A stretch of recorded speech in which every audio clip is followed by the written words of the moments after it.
Olá, eu sou Patrícia Pena Bernardo. Hoje eu quero contar para vocês uma história, o mito de Ísis e Osíris, e falar para vocês sobre o trabalho com mosaico a partir desse conto.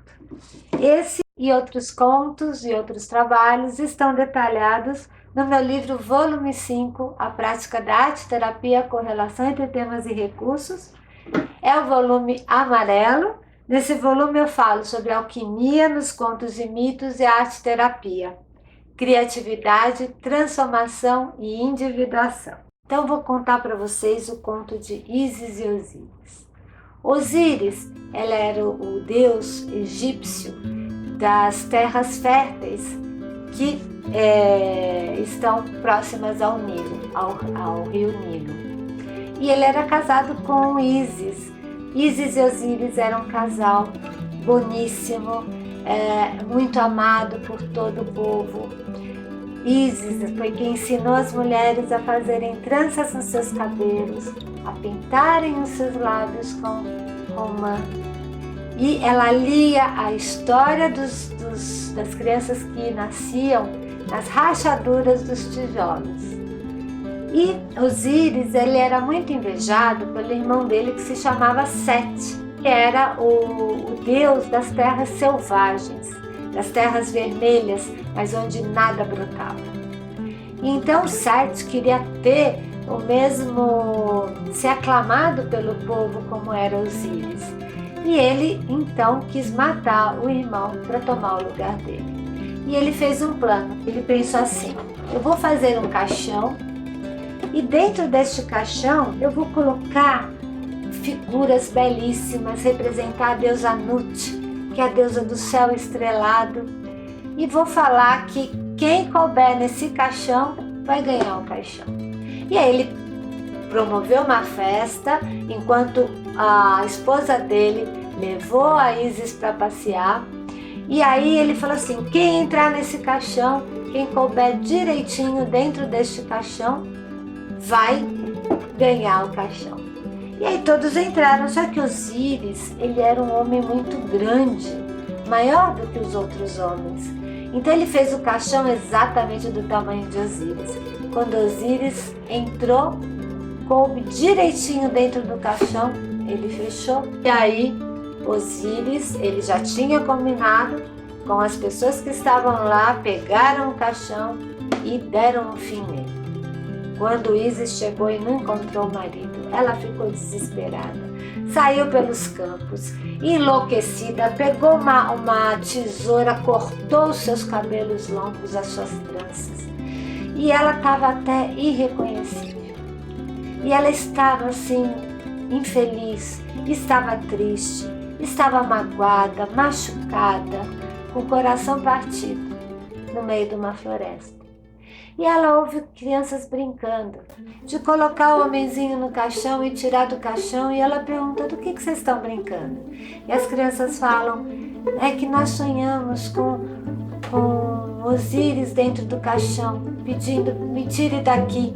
Então a Ísis viu que Osíris devia estar vivo, e olhando para uma grande árvore, ela intuiu que ele estava dentro daquela árvore, daquela pilastra.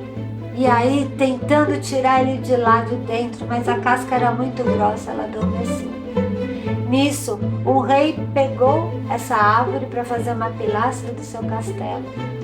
E Ísis, quando percebeu aonde estava a árvore, ela foi atrás, buscando aonde estava o seu marido Osíris.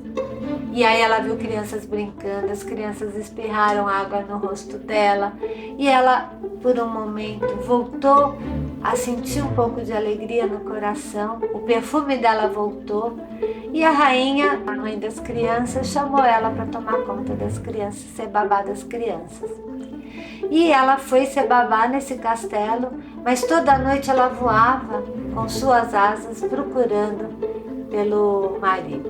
Então, num certo momento, a rainha falou assim: quem é esse pássaro negro? Ela ficou com uma sensação, achando que isso traria algum tipo de azar. E ela viu também a Ísis pondo o filho dela no fogo para imortalizá-lo. E a Ísis não teve outra saída. A Ísis achou melhor contar a verdade para a rainha.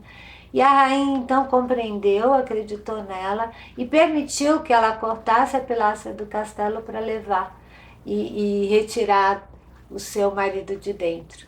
Então ela retirou Osíris e tentou ressuscitar Osíris. Fez um fogo, dançou em volta do fogo. Quando ele abriu os olhos, ela foi buscar ajuda. Quando ela saiu, Sete soube do que aconteceu. Pegou Osíris, cortou em 14 pedaços e lançou, jogou por todo o Egito. Ísis saiu atrás de cada pedaço. Encontrando cada pedaço, ela foi juntando, reajuntando os pedaços do corpo de Osíris. Mas teve só um pedaço que ela não encontrou. O pênis dele tinha sido engolido por um peixe. Então, ela modelou, ela esculpiu um pênis de madeira, colocou no marido e com os anjos ela aprendeu a arte da alquimia, que é a arte de ressuscitar Osíris.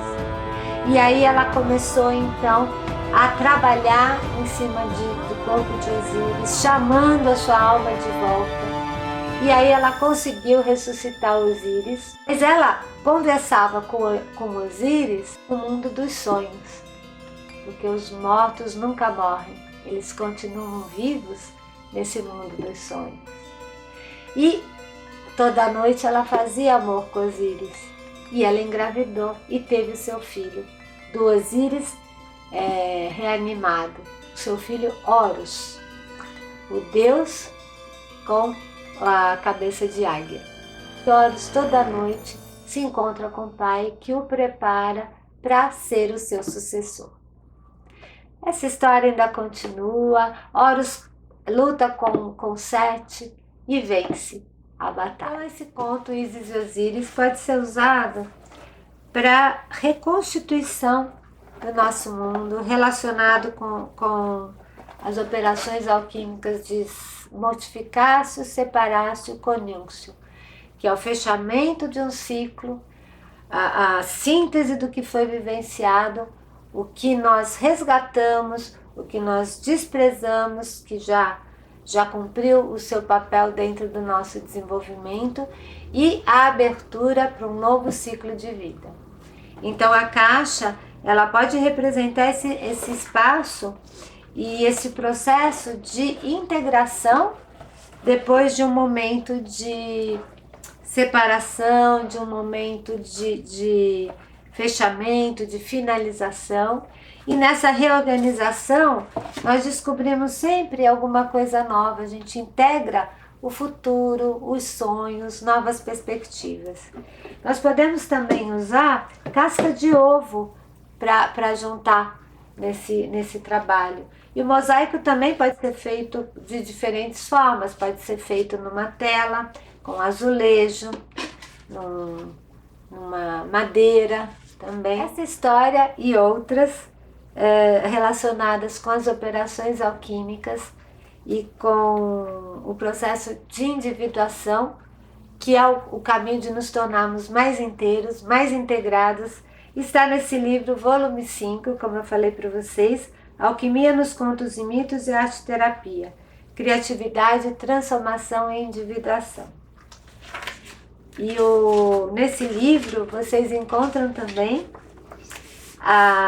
eu começo falando do vaso alquímico, o mito, a busca do Graal, onde uma das atividades que eu sugiro e que eu explico, né, a aplicabilidade dela é a confecção do seu vaso ou do seu Graal.